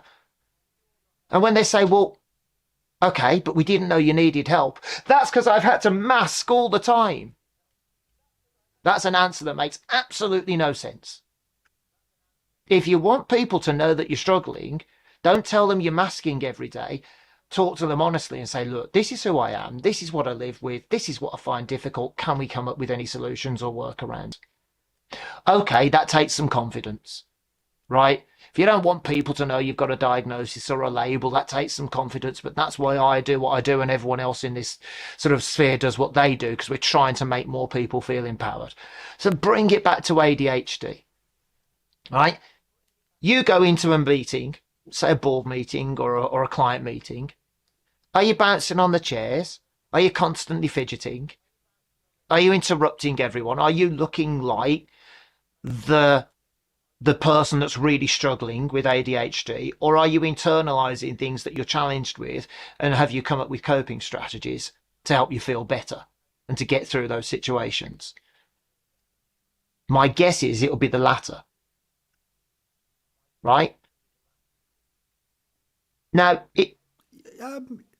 yeah, no, well, maybe you put a post out about that, yeah. People and going into meetings, but depending on the meeting and depending on the outcome of that social interaction, it could last for 10 minutes or it could last for 3 hours. But I'm never faking how I'm presenting myself. If I've got the energy, then I am presenting myself in a very energetic, confident way. If I'm not getting anything from that meeting anymore, then I can be a very different person in the second half of that meeting. But both of those Alexes are genuine and authentic. None of them are me intentionally trying to act differently than how I'm feeling inside. I take it back to an example. This was years ago. I don't know if my brother remembers. I was in a bar in the town I live in, and my brother went to the toilet, and some people walked into the bar, and I said, they came over and they sat next to me, and I said, hello. Really, I love meeting new people. James, my brother, came out of the loo. I didn't realise he had come out. And later on he said, I heard you speaking to those people. Who was that talking? That didn't sound like you. And that's kind of rung true. Like how I act around my family and how I act when I meet new people is very different. And whilst that's true, I don't think that's the thing. I don't think that's masking. I think that's just presenting. That's the word I use. None of them are fake. I love meeting new people, but after, and again, depending on how that meeting goes, and if I'm getting stuff from them, then my energy and confidence is maintained for slightly longer. Oh, yes, yeah, that's important. Off a cliff. and I, if my long-term friends, which are probably a handful of people, I imagine like most people, 3 or 5 people I consider to be my best friends, my close circle. I'm very, very, very different to them around if I meet someone. Yeah. In fact, drastically different. The Alex I'm with when I'm playing Xbox with my Yeah, friend is a different person to when I meet someone and shake their hand after I do a yeah, talk. But I love both of those. yeah. I love being in both of those situations, and it's not hard for me to be in both of those situations. Like, I think I'll just repeat what I said earlier. Like, I present how I feel. I'm never Hmm. I'm never faking a presentation. And I guess if you define masking as having on a like a fake persona that you're having to keep in place and make sure it doesn't slip, otherwise, then I think I probably agree with you in terms of that masking is Yeah. not as Now, simple that's a as great way of you phrasing it, seem to Alex. I'm think it. probably I going think to it's steal that. It's not as simple. It's not. Let's go back to what you said about social media. It's not linear. It's not either you are or you're not. I understand where it came from. I understand the theory behind the term, as I do with superheroes, right? I understand where all these things came from. And they're great if we're talking to little children to explain how these things work for them. We need to behave a certain way in a classroom because it's expected, because our education system isn't set up to let you at the moment. So that's a bit like putting on a mask. So, the definition you could use for a little one is, well, you know how, I don't know, Superman looks like Superman when he's doing all his amazing stuff, but when he's not, he looks like Clark Kent. In the classroom, you need to be Clark Kent, but then you can be Superman when you're really good at the things you're really good at, right? For a little one, that's like, oh, makes perfect sense. Get that, great, understand that, thanks, that helps me. For an adult, we just need the confidence to be honest, okay? I see, and I'll go back to what you were asking about social media now. I have seen so many examples recently where, young adults have got a recent diagnosis of something. They're at the very early stages of coming to terms with that. They're doing the whole, oh, my lived experience thing, but then what they're doing is presenting very learnt behaviours that don't actually match what appears to be their real presentation of things. Okay? So both ADHDers and autistic people stim. I don't know if you're aware of this one yet. So stimming is the tapping your fingers, twirling your hair, right? Now, go to a classroom and you'll see classrooms full of like fidget toys like this, or rocking cushions, or whatever it may be, fiddle toys. I've seen recently as well, I've seen lots of people who have got these new diagnoses. They're trying to get this out there, and they're sat or they're stood in interactions where they're trying to explain it, and they're playing or they're stimming in a way that just is not natural. They're stimming in a way that they've seen probably content from other people who are far, far more severely impacted than they are. And they are copying that learned behavior because what they are telling themselves at that point is, that's what difficult looks like with my autism, right? But that's not actually 100% true. That's more masking than anything else, because that's going to confuse the issue, right? I stim constantly. Constantly. I tap my feet, I move in my chair, I squirm. Right? That's all stimming. Now, people might notice it, they might not. But I'm not doing it for effect. I'm not doing it for sympathy or to show how autistic I am or how ADHD I am. I do it because it's a subconscious, unconscious thing that helps me manage my anxiety. That's why I have this on the desk. I'm a rock climber. I have a finger trainer on my desk. And when I get a bit antsy, I just, I can sit off camera and do that, right? I'm not doing it because I want you to know that it's a struggle for me. I'm doing it for me. The narrative of masking is, I'm masking for me, but you should be able to understand it, Mr. or Mrs. Person without a neurodivergent condition. You should be able to read through my mask and say, oh, are you struggling? That's illogical. It's just illogical, and it makes the whole process of trying to increase advocacy and trying to increase awareness that much harder. If more people can say, okay, look, this is how I'm going to present when I'm good, this is how I'm going to present when I'm not so good, And if you know that, if you notice these things, it would be great if, if you're aware of it, fantastic. Then far fewer conversations about how difficult masking is. But again, right, 15 years ago, when I learned about all of this, yep, absolutely. Oh, my children mask and people mask and masking. It's only as I've watched my kids grow up and I've seen what's happened with me and my wife and all the people I've supported that I've now got this understanding of actually it isn't quite like that. It doesn't work like that. But the narrative that gets pushed, so go back to that social media thing, the stuff that social media picks up is masking so difficult. I'm masking. So then it becomes truth. Now, I'm not being deliberately contentious, and I know people will disagree with me, and people do. So I will always caveat it with this opinion is mine based on my experience of other people, not me. Right? This is based on other people that I've witnessed, work with, that I'm friends with, that are my kids' friends. That's where I've come to this conclusion.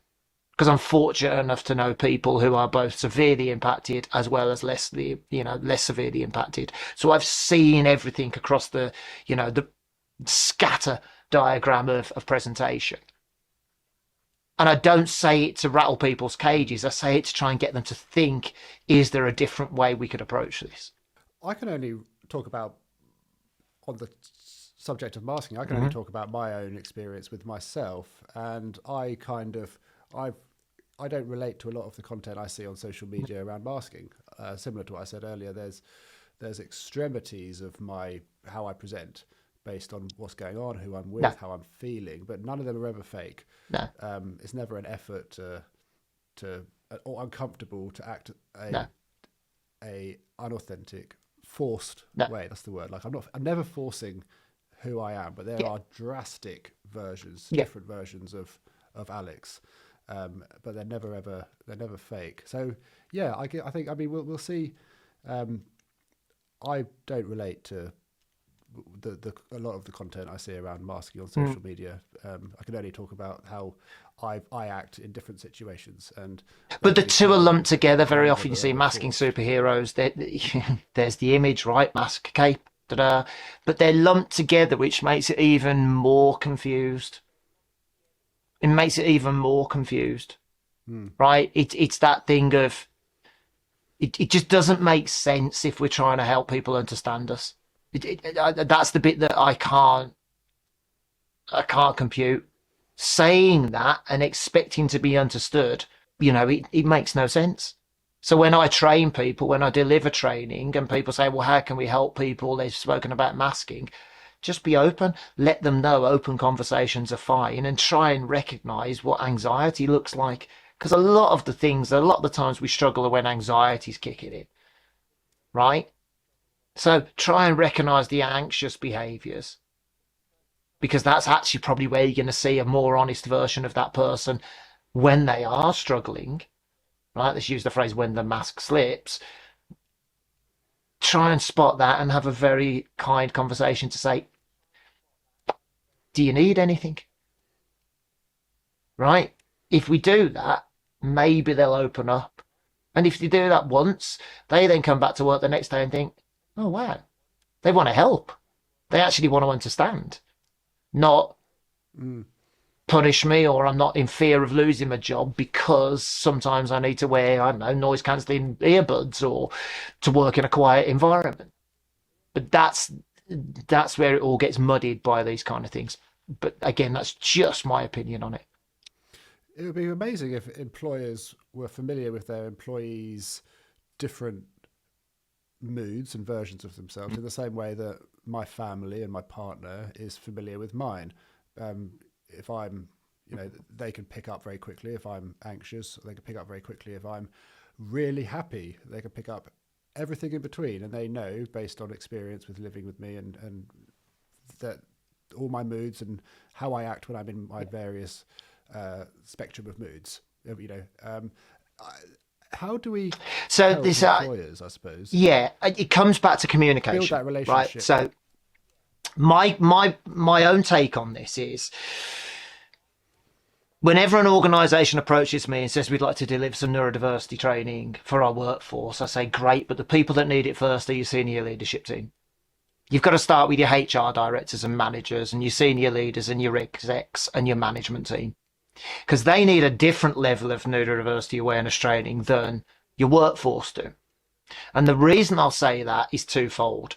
One, they've got the challenge of managing neurodivergent people, which can be a challenge. There's no two ways about it. If we don't know what's going on, why someone's presenting the way they are. So they need a different knowledge about that.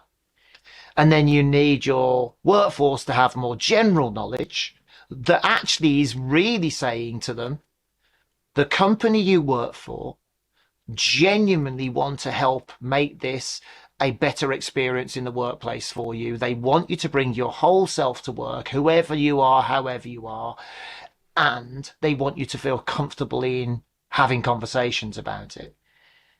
And that's what the big takeaway should always be, is once everyone's got the knowledge that they need, it's about maintaining and having fantastic conversations. However you choose to do that, whether that's through effective employee resource groups, whether that's face-to-face meetings, using Slack channels, WhatsApp groups, it doesn't matter what platform people choose to do it through. It's about keeping the conversation going, listening to those people. So have your ADHD group, have your autism group, or have a neurodivergent group. It doesn't matter, right? In the same way that you might have them for race and gender and ethnicity and religion, etc.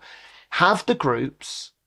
Let people feel they can talk freely about it. Let people feel they can raise questions or concerns or even suggestions. Hey, I think the office would be better if.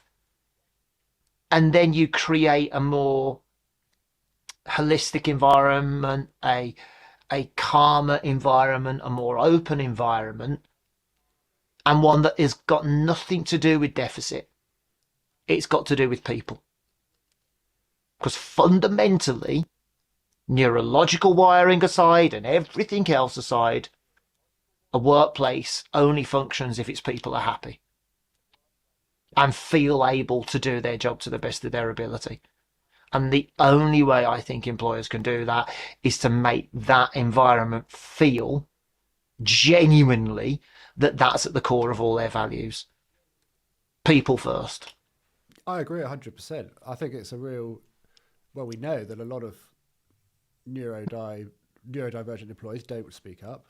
They don't disclose their condition for fear of their boss thinking, or their stigma.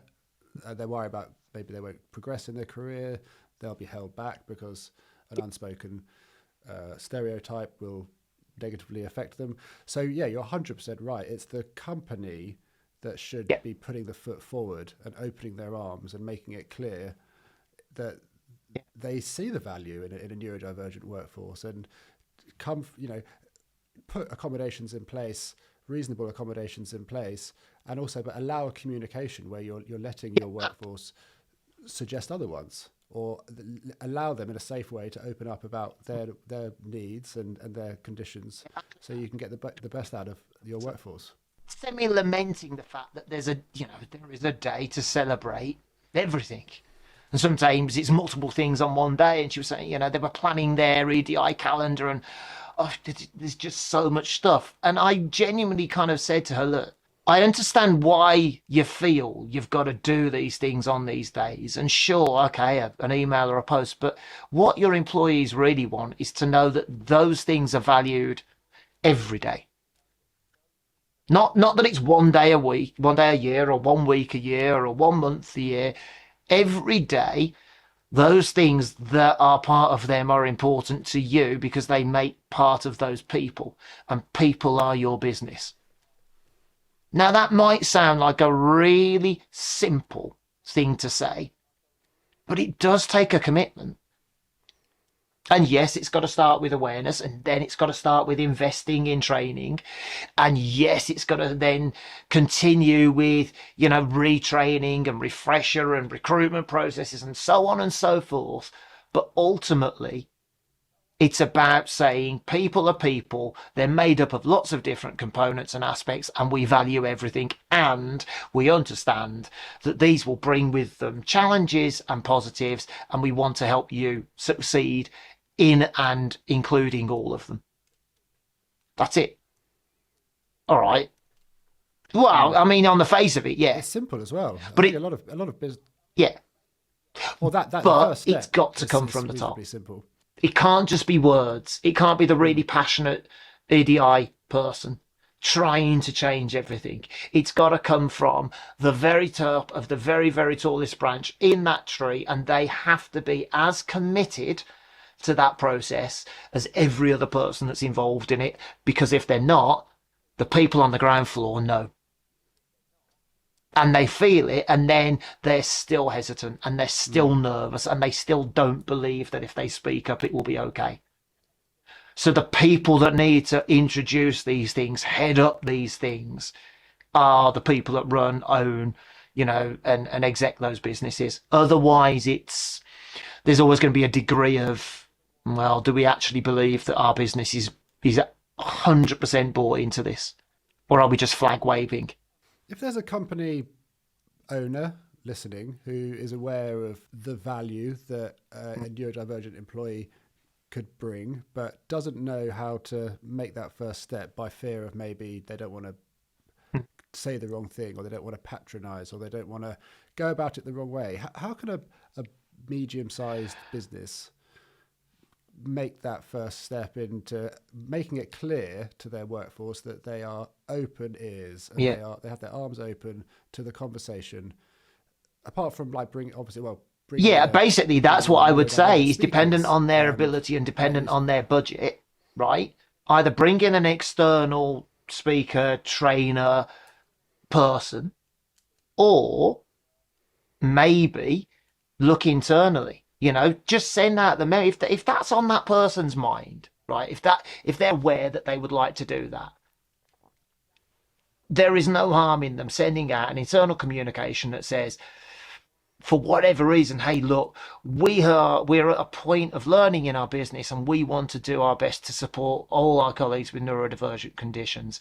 If there's anyone amongst you that would be willing to share your experiences, we would love to give you time, because we think it could help everyone else, and see what comes back. If nothing comes back, what it tells them is maybe the culture's not quite there yet, so they do need to get someone external in to help people feel like they're really committed to it. If someone does step up and say, okay, maybe, then perhaps their culture's doing a bit better than they thought already, right? But that's what I would suggest. You've got to make your employees, not make us wrong, you've got to help your employees believe that there is a genuine commitment to this. Not that the company's just ticking boxes because it's XYZ day. Right? They've got to believe it's a commitment. And I believe I talked with a startup business who've shown me a lot of really interesting data in terms of recruitment, on things. The change recently, in recent years, in what people looking for jobs value most has been really significant. It's now true to say most people place as much importance on the salary as they do the well-being package that's in place. So they are going to want to know at recruitment, does this have anything in place by way of EDI? What do they do? What happens if I'm unwell? What mental health have they got? Whether it's mental health first aiders, have they had any neurodiversity training, etc. That's as important now. So it starts from the website, for example. One of the most common things I still see businesses of all sizes that aren't doing is using something like, there's a function called UserWay, other ones are available, a plugin for most sort of web platforms that makes your website accessible. Click of a button, people can change size, font, colors, they can stop videos, right? Why is that a good starting point? Because as soon as somebody looks at your website, they see that you've already made a commitment. You've made a commitment to understanding that different people have different requirements, and without any fanfare and without any brouhaha, there you are. If you know what that button does, feel free to click it if it helps you have a better experience. How long does it take to put on a website? Minutes. Minutes. And yet it's met with, oh, well, is it going to change the look and feel? Oh, but does it fit does it fit the branding? Yes. Pay the money, get it designed properly, and it does. But what it does is gives people, either new to your business, customers, or your existing employees, it gives them a really fast and clear signal. Oh, that's interesting. That's nice. Our company's done that. That makes me feel happy. I'm a small business. I'm me, right? Consultancy is a grand word for one bloke working out of his own home, but I've got it on my website. It's the first thing I did when I created it. Because it would be very hypocritical of me to work in this space and not have it. Does that make sense? But it should be standard on every platform. He says, I was at the, we spoke earlier about that. I was at the Neurodiversity and Business Conference in London yesterday. It's a huge conference. It's their first conference, actually. Big success, loads of speakers. And I think you mentioned one of the speakers earlier. And my short-term memory with things awful, but I think Professor Nancy Doyle, Dr. Nancy Doyle, genius with him. Or I think you mentioned her earlier. Professor Nancy Doyle, yeah. And I think she was presenting data because she was saying very articulately that it is amazing that business leaders are compassionate and they're putting accommodations in to try and reap the rewards of having a neurodivergent workplace. But realistically, a lot of them are going to respond to facts and figures and data that show the benefits of a neurodivergent workforce. And she was, I'll try and link her presentation in the show notes of this show. But I guess it's the other side of it. It's relying on like the compassion and the empathy of the people at the top. But if that's not there, then those types of people have to be persuaded in a more data-driven way.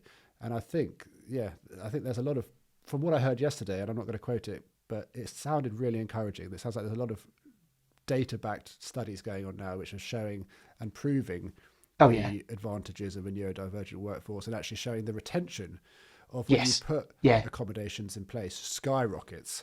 And of course, if your workforce are quitting and leaving because they're not having a nice time and they're not psychologically content, then the cost of retraining, the cost of going through the admin of hiring someone, so there's a cost to a high turnover. Yeah, without that. And that data is really important as well, because it is a really good sort of starting point for businesses to understand what they're doing well, what they could do better, and how important it is to their employees and to their workforce.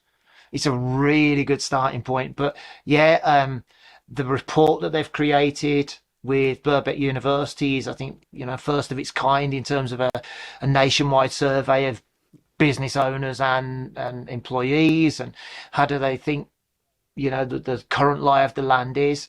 But it really is very timely and very important that I suppose there's different ways for businesses to see the value of it. Like you say, if somebody doesn't know a lot but they can see the data that proves it, that might be what makes them encouraged to then dig a bit deeper. So it's it's fascinating stuff. It's fascinating stuff. I could talk to you for hours. I know. It's the wonders of ADHD. There's no off switch. Well, it's been fascinating because I've sort of got some notes on my bit of pad here. I'm very impressed. Yes. You probably saw my eyes darting down there from time to time. And because I was keen to keep the conversation ADHD related. And I think we've actually done that without me having to sort of steer it back. Because like you said, it is easy to sometimes talk about something and then suddenly you're talking about Disneyland and suddenly you're talking about something completely unrelated. Oh, well, I've really enjoyed it. And it's interesting though. You can dart off topic, but ADHD is in everything you've spoken about. right? Yeah, you can tie it into so many things. I mean, there was one thing which we didn't cover, just relationships. Now, I mean, I'm happy to end the call Well, the I think that's the probably an episode here episode in its if own you right, is think what that's I still would something to cover. say. In my experience, certainly. However, It is, if I yeah, could summarize ADHD and relationships, challenging for both the person with ADHD and the partner without. Um, Wildly interesting, again, for both, but takes an awful lot of extra work, extra compassion, extra time, and probably almost extra leeway to communicate a bit more effectively in a relationship, something that I'm aware I probably didn't do very well until I got a lot older. Um, but yeah, you can throw things like emotional dysregulation in there, and rejection sensitive dysphoria that lots of people struggle with, and all these sort of very clinical things. Essentially, what it comes down to is, my wife describes it beautifully. ADHD feel everything a lot more typically than others, whether it's happiness, sadness, anger, boredom, frustration. We feel everything. And if we haven't been able to learn the tools to regulate those emotions, once we get into relationships, our capacity to take it out on our partners, or to flash, or to drive them mad, can be really challenging for them. So there's an awful lot that we can do to live and to learn. There's an awful lot of accepting how our ADHD can be frustrating for people that live with us, but also it can make for fantastically fun relationships. It can make for, great relationships as well. Um, but it's the communication for me is key. Comes back to the same word all the time. Communication is vital, whatever you're talking about, but definitely in relationships. 100%. And funnily enough, the relationship I'm in now is the one that's the most successful, and it's the one that I have Yeah, the context of ADHD and the extra processes I have to put in place to ensure that what's happened yeah, in previous relationships can be avoided, like the keeping stuff yeah. bottled in and then There you go. eventually just exploding in an argument. It just Yeah, comes out, and it can be really upsetting. Going into hyper focus, or yeah, you get a new yeah, project and you just completely blank your partner. Loads of things which can cause friction and yeah, conflict, and essentially ultimately a breakup or a divorce. yeah. Really aware of it now. Now that I have my diagnosis Oh and yeah, a and that's the better key to it, understanding of is just keep ADHD, talking, keep which sharing, is admit when you're not great, let people know when your partner know when you're struggling, give them solutions, give them space as well. Realize that your brain probably is going much quicker than them, particularly in arguments. That's an interesting one. Um, and just work together on it. But if I could sum up, I will leave you with this. My theory on ADHD is it is entirely about impact. And all I mean is, if we can understand what the impact of living with ADHD is for ourselves, for the people we work with, live with, socialize with, we have the best chance of living our best life with ADHD. If we don't understand the impact and how to manage it, it will and has the potential to make everything that much harder than it needs to be. So learn about yourself, learn from others, be critical of the resources you learn from, look at lots of resources, and then be very honest with yourself. How am I impacted? Could I do anything differently? Would it make a significant difference? From there, life can be immeasurably easier. I think that's an amazing summary. Amazing summary. I can relate and agree with all of that, and I think that's a really nice way to end the podcast. Thank you for Oh, it's a actually thank you pleasure. for making it so enjoyable for me. I sort of go in peaks and troughs of my motivation and my excitement for a project, and I Yeah. can feel this one has got the legs and the to maintain it. But when I have these conversations, and it reminds me of it fills me with motivation. I'm really pleased. Gives me And that sort do, of drive please, to whatever you carry on. do, keep going. Make as many of them as you can. Talk to as many people as you can, because, like I say, you're in this wonderful position where you can make so much difference for so many people, and that's just so powerful. So yeah, I applaud you for doing it. Keep doing it, and yeah, I just think you're doing a fantastic thing so soon into your own sort of awareness of ADHD as well. It's brilliant. Thanks so much, and yeah, I think the audience is going to get a huge amount from these 2 hours. I'll put some show notes in case I think the average. because we've really covered quite a broad range of topics. I think that's fantastic, and it's amazing. I think as the show, it's interesting because I often just think out loud, and I'll say it now. Like I was toing and throwing whether to stick to one topic per episode and just go on about relationships or stigma or masking or whatever for an hour, and maybe it will turn into that, maybe it won't. I don't know. I don't personally think I've probably got I think I'm going to find so much more enjoyment from the show if like this conversation where there's but I'll listen to the audience feedback. I don't think there's a right or wrong answer. I know there are so many people you could talk to who could specifically focus on certain things, and they'd be incredibly engaging and fascinating and insightful. And then there are others like me. I do consider myself a generalist. I always have. But there's usefulness in generalist information with, it sounds very egotistical, but with some understanding and knowledge behind it. But there's also great value in, if you want to focus in on the science or the clinical stuff, there are people out there that I'm sure have already connected with you who will be able to tell your audience things that will, literally transform lives. So yeah, I think you've got a great opportunity to take it whichever way you want, depending on who's sat in front of you, really.